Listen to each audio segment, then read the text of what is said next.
فيك العطايا والأجور.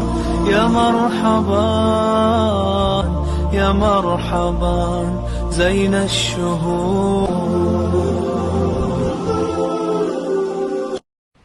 الحمد لله والصلاة والسلام على رسول الله وعلى آله وأصحابه الأخيار وعلى التابعين لهم بإحسان إلى يوم الدين.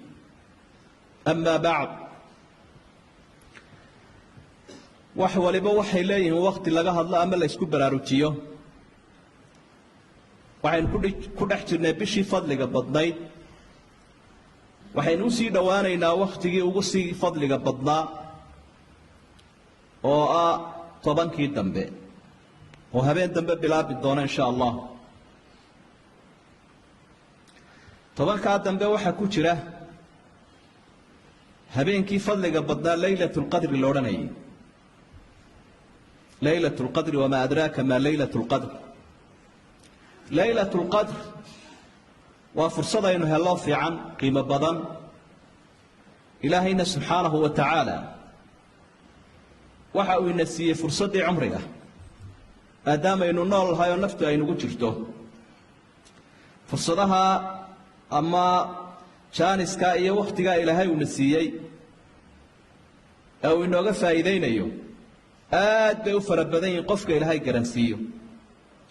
fursadaha qaarkood waa saacad walba, waayo ducadii baad la taagan tahayo waxa la yiri qofka sooman ducadiisa waa la aqbalaa, sidoo nabigu xusay calayhi salaatu wasalaam xadiidkii sugnaa.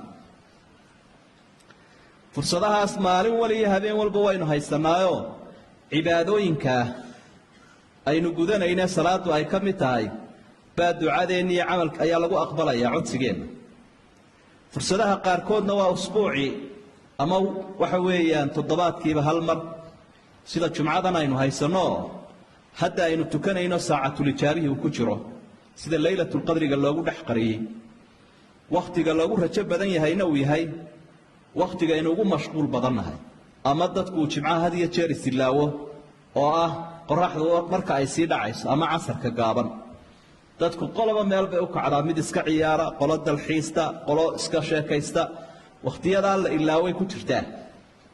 fursadaha qaarkoodna waa sanadkiiba mar, sida tan inna soo waajahday inagu soo jeeysan oo hadduu qofku hal mar Ilaahay